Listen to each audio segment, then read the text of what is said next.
Hello दोस्तों, welcome to study focus. Study focus में आपका स्वागत है। मैं देव आप सभी का आपके अपने परिवार स्टडी फोकस में अभिनंदन करता हूं। आई होप कि आप सभी लोग अच्छे होंगे।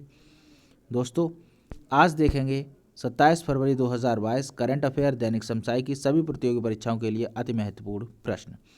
उससे पहले बात कर लेते हैं कि जिन साथियों ने अभी तक चैनल को सब्सक्राइब नहीं किया है वो चैनल को सब्सक्राइब कर लें और बेल आइकन बटन प्रेस कर दें, जिससे आने वाली वीडियो का नोटिफिकेशन आपको मिलता रहे। तो देर ना करते हुए बढ़ते हैं सेशन की तरफ। ये रहा पहला क्वेश्चन। हाल ही में शिक्षा मंत्रालय ने राष्ट्रीय साधन सह मेधा छात्रवृत्ति को कितने साल की अवधि के लिए जारी रखने की मंजूरी दी है?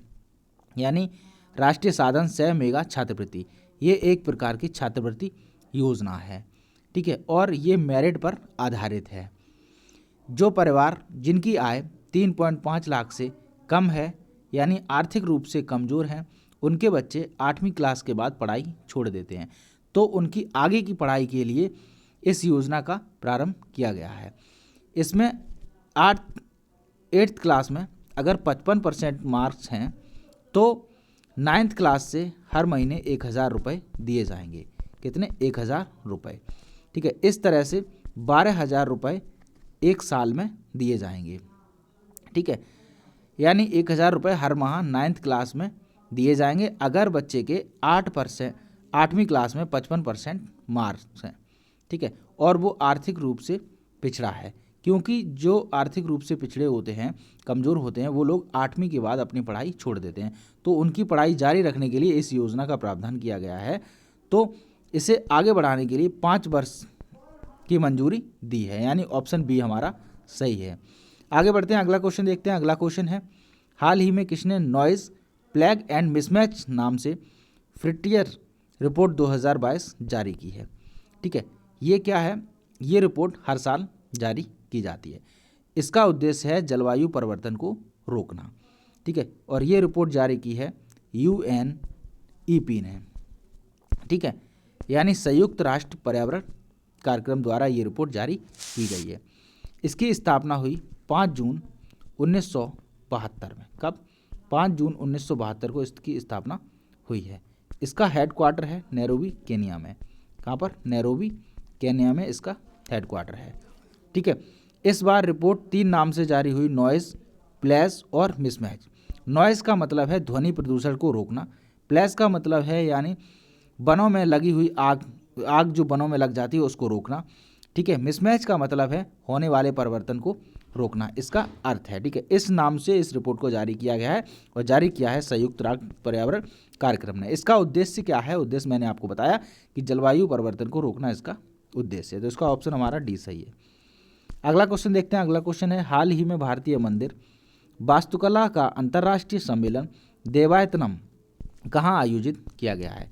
देवायतनम आयोजित किया गया है हम्पी, और हम्पी कहाँ? कर्नाटक में, तो इसका ऑप्शन हमारा सी सही है, कर्नाटक में, ठीक है।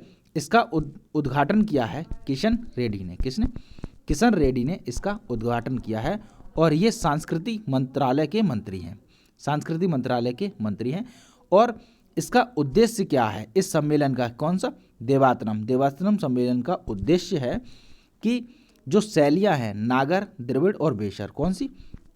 नागर, ठीक है, द्रविड़ और बेसर, इन 3 शैलियों का विकास करना इसका उद्देश्य है। नागर, द्रविड़ और बेसर शैलियों का विकास करना इसका उद्देश्य है, ठीक है। तो इसका ऑप्शन हमारा सही है, सी यानी कर्नाटक में। अगला क्वेश्चन देखते हैं। अगला क्वेश्चन है, हाल ही में राष्ट्रपति रामनाथ कोविंद ने कहाँ पर लचित बोरफुकान की 400वीं जयंती समारोह का उद्घाटन किया है? लचित बोरफुकान जो है, इनका जन्म हुआ था गुवाहाटी में, ठीक है, इनका जन्म हुआ था गुवाहाटी में, तो उद्घाटन भी कहाँ किया है? गुवाहाटी में। तो इस तरह से ऑप्शन हमारा सही है, सी यानी गुवाहाटी में, ठीक है। ये एक वीर योद्धा थे। कहाँ? किसके? अहोम साम्राज्य के ये वीर योद्धा थे। इन्होंने कौन सा साम्राज्य? अहोम साम्राज्य, ठीक है।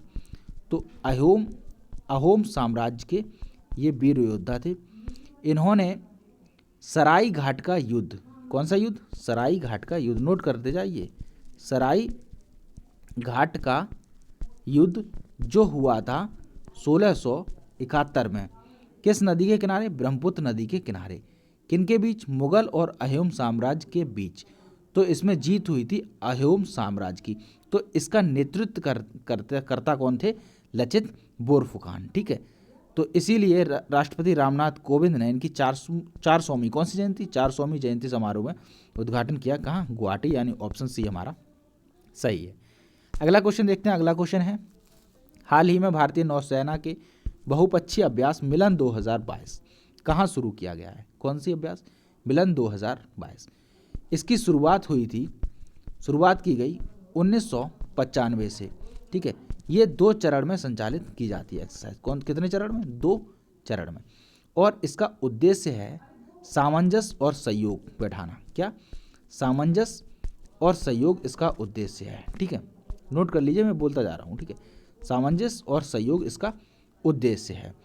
और इसकी शुरुआत की गई विशाखापट्टनम में, यानी ऑप्शन बी हमारा सही है। कौन सा? विशाखापट्टनम में।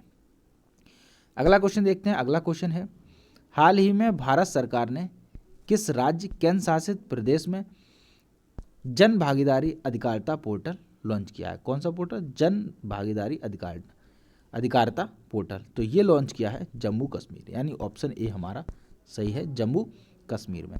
जम्मू कश्मीर की बात आ गई है तो आपको याद रखना है पुष्कर महोत्सव हाल ही में हुआ है। कौन सा? पुष्कर महोत्सव। ठीक है, पुष्कर महोत्सव का आयोजन कहाँ हुआ? जम्मू कश्मीर में। ठीक है, तो इस तरह से इसका ऑप्शन सही है हमारा ए। आगे बढ़ते हैं, अगला क्वेश्चन देखते हैं। अगला क्वेश्चन है, हाल ही में किस कंपनी ने भारत में अपना पहला साइबर सुरक्षा केंद्र शुरू करने की घोषणा की है? कौन सी? साइबर सुरक्षा केंद्र। ठीक है, किस कंपनी ने? गूगल, माइक्रोसॉफ्ट, IBM, मेटा आप लोग जानते हैं, ये एक फेसबुक का दूसरा नाम है। ठीक है, जो अभी चेंज हुआ है हाल ही में। तो IBM ने इसकी शुरुआत की है, यानी ऑप्शन सी हमारा सही है। ठीक है, अब इसका जो आयोजन किया जाएगा वो किया जाएगा बेंगलुरु में। कहाँ? बेंगलुरु में। ठीक है, यानी कौन सी कंपनी है? IBM ने भारत का पहला साइबर सुरक्षा केंद्र शुरू किया है, वो बेंगलुरु में। ठीक है, IBM का मतलब इंटरनेशनल बिजनेस मशीन, जो एक अमेरिका की कंपनी है। ठीक है, इसके हेड हैं, अब नोट कर लीजिए, IBM यानी इंटरनेशनल बिजनेस मशीन, जो एक अमेरिका की कंपनी है। इसके हेड है कौन? अरविंद अडेगा। ठीक है, कौन हेड है? अरविंद अडेगा। ठीक है, अरविंद अडेगा इसके हेड है। कहाँ पर शुरू की जाएगी? बेंगलुरु में। इस तरह से इसका ऑप्शन सही है हमारा सी, IBM कंपनी। अगला क्वेश्चन देखते हैं। अगला क्वेश्चन है, हाल ही में किस संस्थान ने किसान नाम से एक मोबाइल ऐप लॉन्च किया है? कौन से नाम से? किसान नाम से। तो किसान से रिलेटेड होगा। किस राज्य में? उत्तराखंड में। ठीक है, आपसे पूछा जाए किस राज्य में, तो उत्तराखंड में लॉन्च किया गया है। उद्देश्य क्या है? उद्देश्य है किसानों को मौसम संबंधी जानकारी उपलब्ध कराना, क्योंकि किसानों को मौसम का पता नहीं चलता है और उनकी फसल बर्बाद हो जाती है कभी कभार। तो इसलिए किसानों को मौसम संबंधी जानकारी उपलब्ध कराना इसका उद्देश्य है। किसने लॉन्च किया है? IIT रुड़की ने, यानी ऑप्शन सी हमारा सही है, IIT रुड़की ने इसे लॉन्च किया है, किसान नाम ऐप को। ठीक है, किसान ऐप को। कहाँ पर? उत्तराखंड में। तो ऑप्शन सी हमारा सही है। आगे बढ़ते हैं, अगला क्वेश्चन देखते हैं। अगला क्वेश्चन है, हाल ही में रामानुजन पुरस्कार किसे प्रदान किया गया? नीना गुप्ता, प्रथम मित्तल, स्वर्गर, इनमें से कोई नहीं। तो रामानुजन पुरस्कार दिया गया है नीना गुप्ता को। ठीक है, नीना गुप्ता कौन है? नीना गुप्ता है भारतीय सांख्यिकी संस्थान की कर्तज्ञ।